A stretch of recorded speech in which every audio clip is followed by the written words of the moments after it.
Welcome back dito sa channel natin. Andito tayo ngayon sa may Trinoma. Ito ang full update natin sa ginagawa na major redevelopment at renovation dito sa loob ng mall. Kasama nga ang Trinoma sa 17.5 billion na redevelopment ng mga Ayala Malls. Ongoing na ang major renovation sa Greenbelt, Glorieta. Next year sisimulan na rin ang major redevelopment ng Ayala Malls Fairview Terraces, Ayala Malls Cloverleaf dyan sa may Balintawak, Ayala Malls Abrisa sa Davao City at Ayala Malls Marquee dyan sa Pampanga.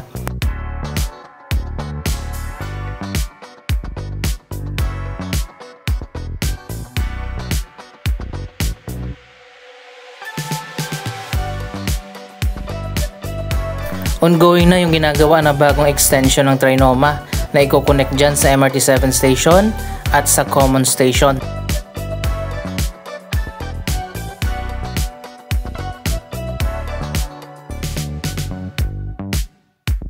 Ito na siguro yung giant LED screen na ilalagay dito sa may atrium.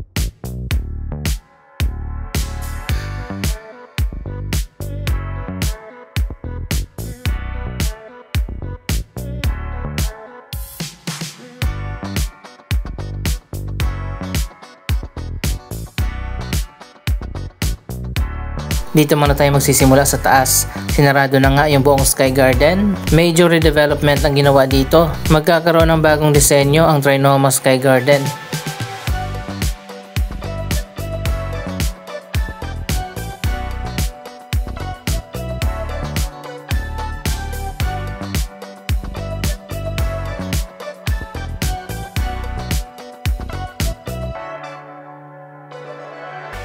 Dito sa cinema area, ayan sinisimulan na, napalitan yung ceiling.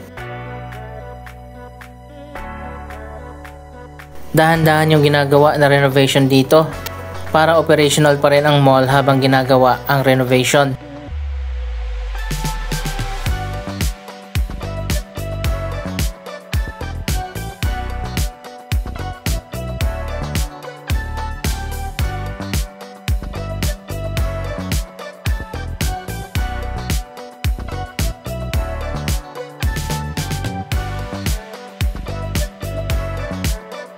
Isa pang major na pagbabago ang mangyayari dito sa atrium.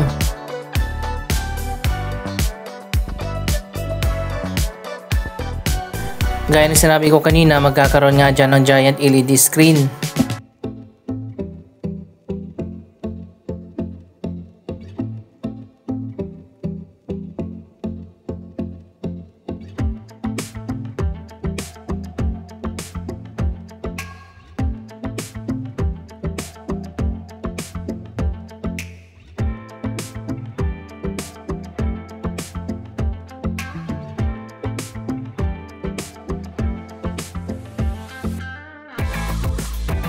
Ongoing na rin ang renovation ng mga poste dito.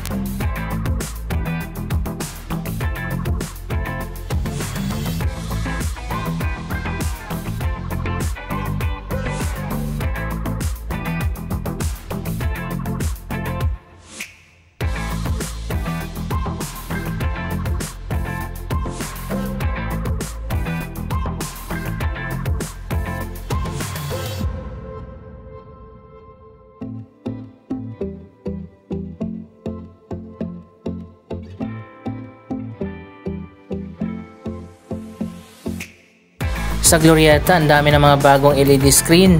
Pati na sa One Ayala, marami na rin.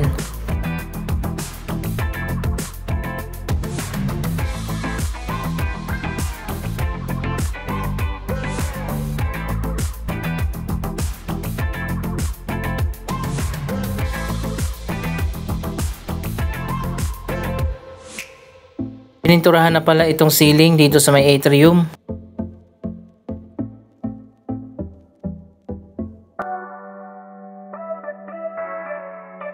Dito rin sa may time zone, ayan makikita nyo naman ginagawa na ang bagong ceiling.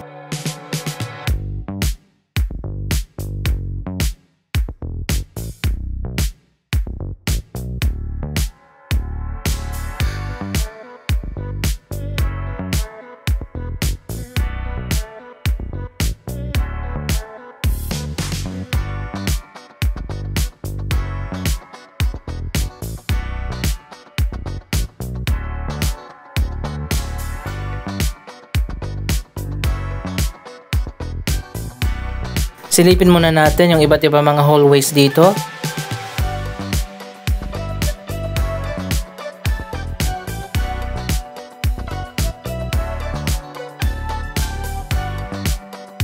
Sa Sky Garden pala sila nagsimula ang renovation, pati na sa cinema area at dito sa atrium.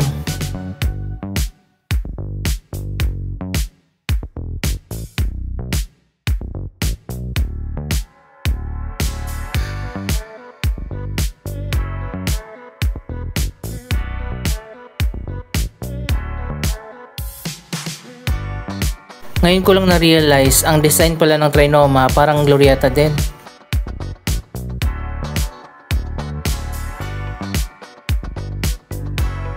Medyo nakakalito kasi maraming mga hallway.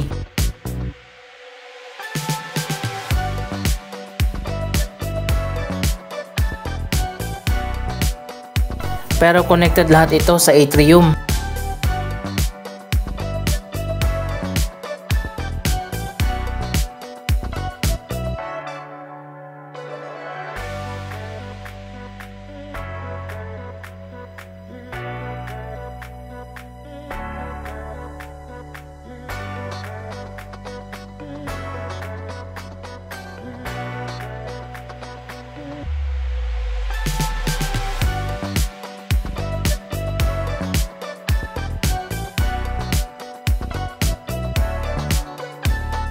Kung hindi ka familiar sa layout, talaga maliligaw ka dito sa Trinoma.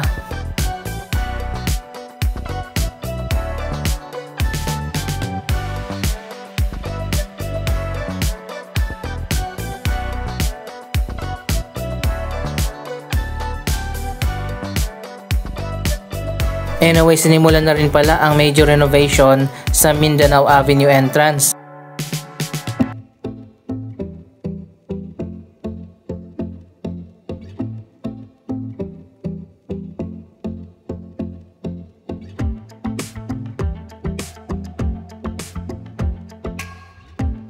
Sinarado na nga itong buong entrance dito sa Mindanao Avenue para sa major renovation.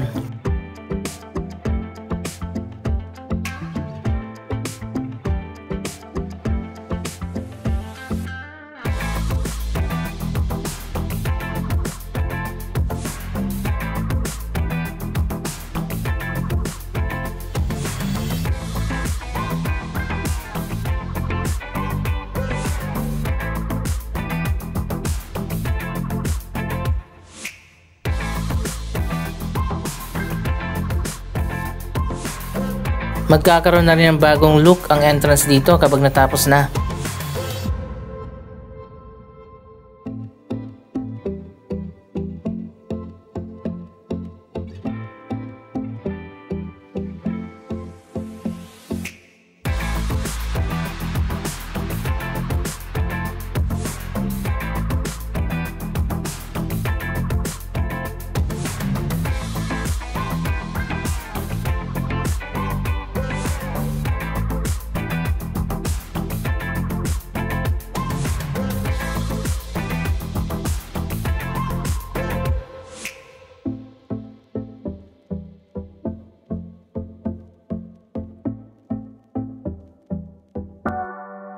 Maganda rin ang view mula dito sa Mindanao Avenue entrance ay kitang-kita natin yung MRT7. At sa kabila naman ang Vertis North na ginagawa na rin ngayon ang bagong project dyan, ang Tower 4 at Tower 5. Diyan naman sa kabila, ongoing na rin ang progress sa North Avenue Station ng Metro Manila Subway.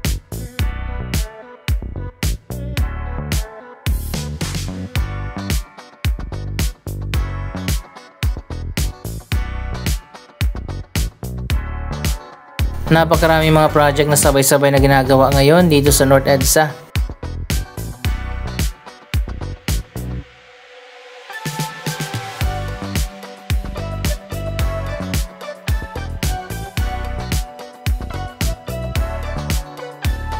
Dito rin sa bungad ng Mindanao Avenue entrance magkakaroon din yan ng transformation.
Ang ibang bahagi ng mall, business as usual pa rin.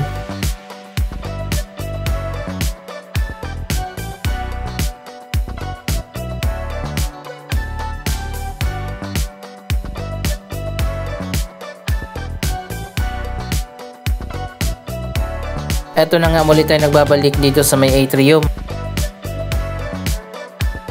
Ganito pala yung magiging design ng mga pillars.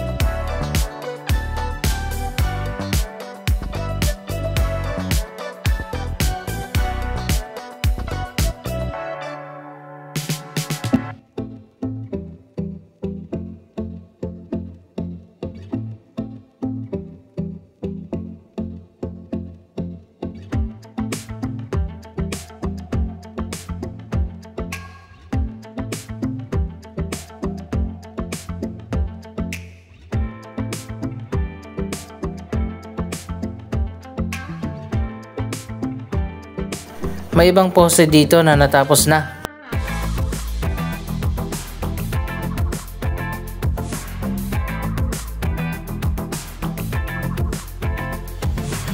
Ayan, ganyan yung magiging design.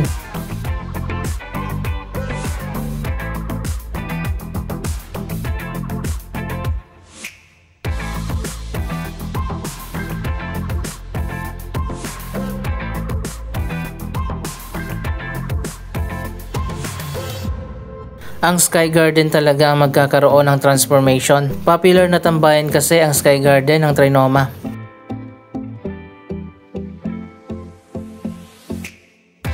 Dito naman sa iba pang mga hallway, ayan makikita nyo naman ongoing na ang renovation.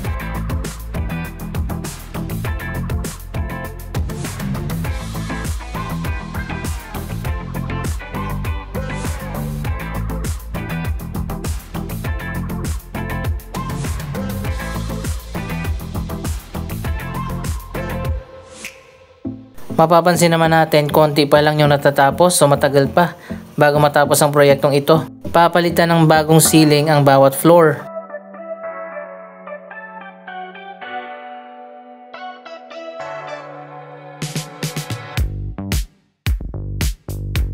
Wow, ang ganda pala dito kapag natapos na. Ganito pala yung close-up look sa bagong design.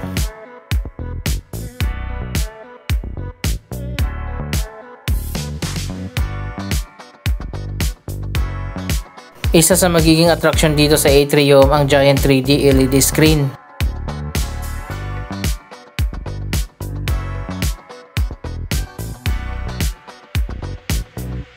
Tinanggal na rin pala yung mga sitting area dito.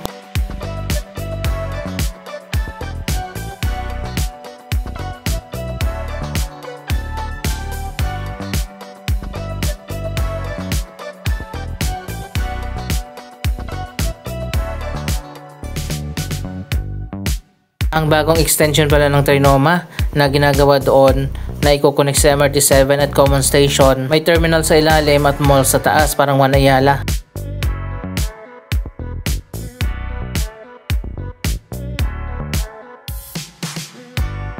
Dito naman sa main hallway na connected sa MRT3, ayan gagawin na yung bagong ceiling. Pero dito sa mismong entrance, ayan ito na ang bagong design. Abangan pa natin ang mga susunod na update dito sa ongoing na major redevelopment ng Trinoma. Anong masasabi nyo sa proyektong ito? Mag-comment lamang dyan sa baba ng inyong mga reaksyon. Maraming salamat sa inyong panonood. Huwag kalimutan na i-like, i-share ang video ito at mag-subscribe. Thank you for watching!